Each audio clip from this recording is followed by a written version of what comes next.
Olá, tudo bem com vocês? É muito bom estar aqui mais uma vez para darmos assim continuidade aos nossos estudos.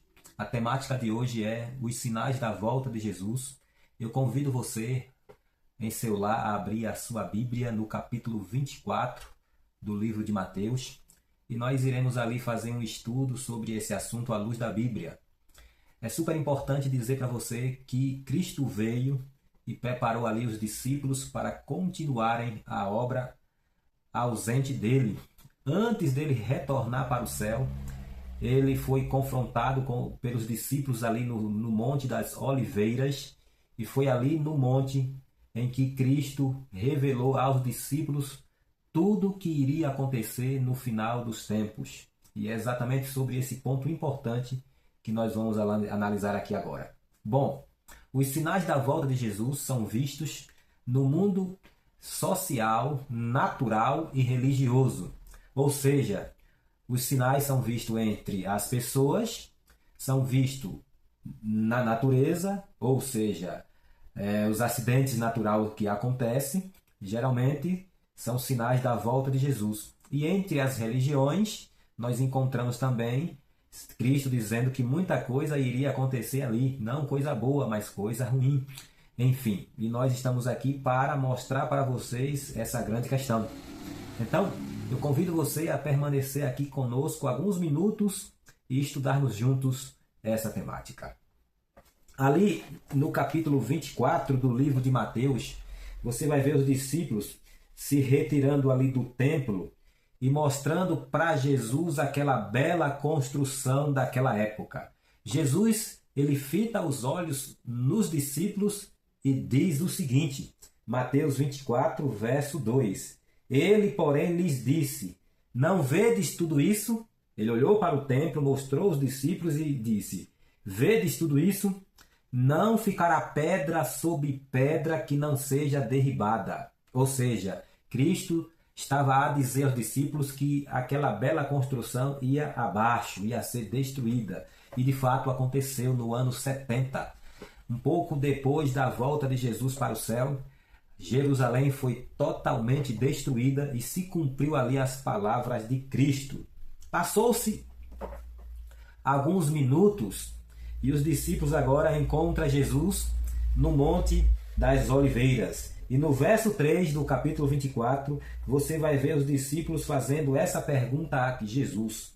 No Monte das Oliveiras achava-se Jesus assentado quando se aproximaram dele os discípulos em particular e lhes pediram, dize-nos quando sucederão estas coisas e que sinal haverá da tua vinda e da consumação de quê? Do século.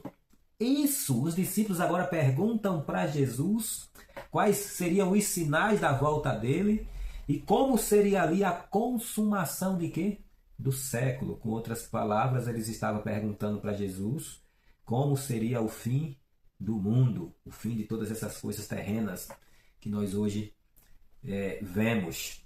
É exatamente isso. Ali Jesus começa a falar algumas coisas importantes. Mas antes de nós meditarmos assim de forma bem profunda aqui em algumas coisas que Jesus fala em Mateus 24, é importante nós irmos em 2 Timóteo, capítulo 3, verso 1 ao 4. Procura aí na sua Bíblia 2 Timóteo, capítulo 3, verso 1 ao 4. E lá o apóstolo Paulo está dizendo aos Timóteos o seguinte, sabe, porém, isto, nos últimos dias sobrevirão tempos difíceis. E agora ele começa a falar. Pois os homens serão egoístas, avarentos, jactaciosos, arrogantes, blasfemadores, sem domínio de si, ingratos, atrevidos, enfatuados, implacáveis, mais amigos dos prazeres que amigos de Deus, tendo forma de piedade, negando-lhe a aparência. Foge também destes. Percebe como o homem estaria nos últimos dias? E não é exatamente isso que nós vemos hoje nos homens, e até mesmo em muitos momentos nós estamos vivendo também essas experiências. Eu digo para você o seguinte, esse é um dos sinais mais fortes da volta de Jesus, a corrupção, entende? Ia fazer parte da natureza humana, e o homem se tornaria isso. E você percebe que as pessoas são mais amigas dos prazeres do que amiga de Deus? Você já parou para analisar como o carnaval enche de pessoas para viver a festa da carne? Já parou para analisar? Quando você está andando nas ruas da cidade, você já parou para analisar como os bares estão cheios de pessoas? Como as ruas estão cheias de pessoas na bebedice, nas drogas, nos vícios, na embriaguez, na promiscuidade? Já parou para analisar como o mundo está de fato assim como foi apresentado aqui pelo apóstolo Paulo? Pessoas egoístas, pessoas blasfemadoras, pessoas que não têm domínio, sem amor, entende? Sem piedade. É essa característica que nós estamos vendo hoje aonde? No mundo. O mundo está indo de mal a pior. Já voltando agora para o capítulo 24 de Mateus, você vai ver ali Cristo falando de guerras, rumores de guerras, terremotos, epidemias. Você vê Cristo falando ali de pessoas que seriam presas por amor do Evangelho. Você vê Cristo falando ali agora de forma bem especial. No verso 12, ele diz que por se multiplicar a iniquidade, o amor iria esfriar de quase todos. É o que Cristo diz lá no verso 12 de Mateus 24. Ou seja, as pessoas iriam ficar sem amor, entende? Iria se tornar pessoas ímpias, pessoas que não têm nenhuma preocupação pelo próximo. E não é isso que nós estamos vendo hoje em meio à nossa sociedade? Pessoas morrendo e pessoas passando por cima daquele que está morto. Enfim, pessoas à beira da morte ou pessoas caídas no chão, agonizando e pessoas ali tirando foto, fazendo vídeo. Não é assim que você está vendo a situação do mundo? E Jesus Cristo disse o quê? Que tudo isso seria os sinais da volta dele. E de fato as coisas estão se intensificando. Porém, ele também fala dos sinais no mundo religioso. E quando você lê Mateus 24, sim, Mateus 24, verso 24, nós encontramos lá o quê? Nós encontramos Cristo dizendo que porque surgirão falsos cristos e falsos profetas, operando grandes sinais e prodígios, se possível, para enganar até os próprios eleitos. É o que Cristo diz aqui, que nos últimos dias os falsos profetas eles iriam se levantar e até mesmo milagres, sinais e prodígios eles iriam fazer. E esses sinais e prodígios iriam enganar, se possível, até mesmo aqueles que escolheram o caminho da salvação, que estudam a Bíblia, que têm comunhão com Deus. É o que Cristo está dizendo aqui, é exatamente isso. E essas pessoas iriam se levantar como enganadores nos últimos dias. E eu te pergunto, você está tendo essa visão? Você consegue enxergar essas coisas em meio às religiões? Você consegue enxergar? Eu convido você a continuar estudando e você vai abrir os olhos, Deus vai abrir os seus olhos e você vai enxergar muito mais. Então, fica conosco mais um pouco.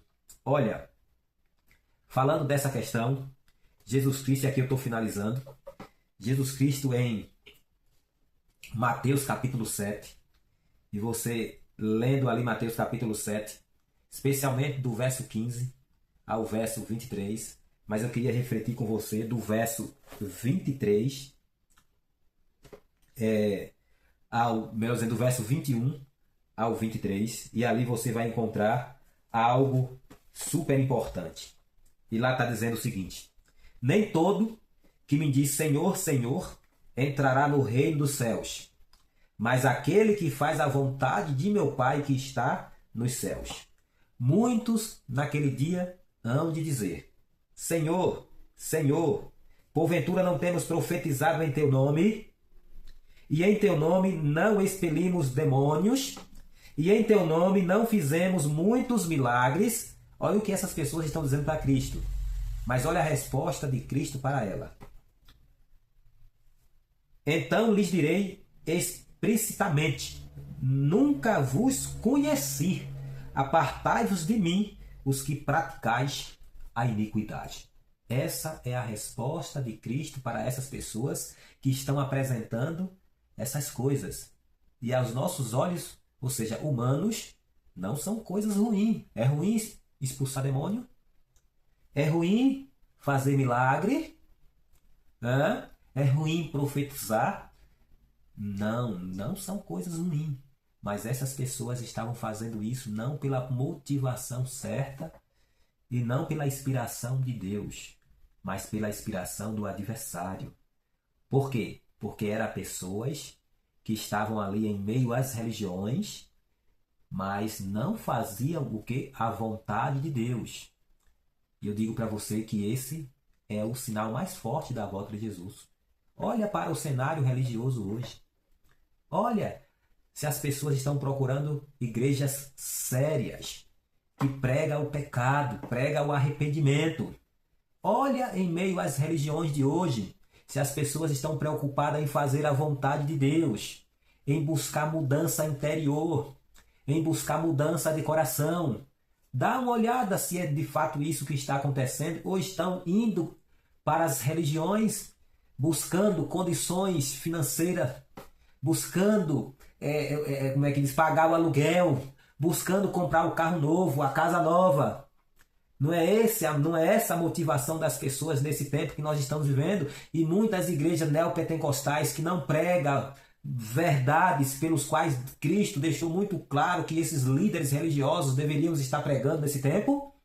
E essas igrejas estão cheias, apinhadas de pessoas, mas estão dizendo que a lei de Deus foi abolida e você não tem nada, como é que diz, em viver de qualquer jeito. Não é isso? As pessoas não estão procurando aí de forma escancarada o caminho largo, a porta larga. Não é isso que nós estamos vendo? Mas as palavras de Jesus é o seguinte, que poucos vai andar pelo caminho estreito, mas o final é vida. E muitos adentrarão pelas portas largas, o caminho largo, mas o final é morte, é perdição. Então pensa nessas palavras. Sinais da volta de Jesus. Pensa nisso. Coloca uma prioridade em sua vida.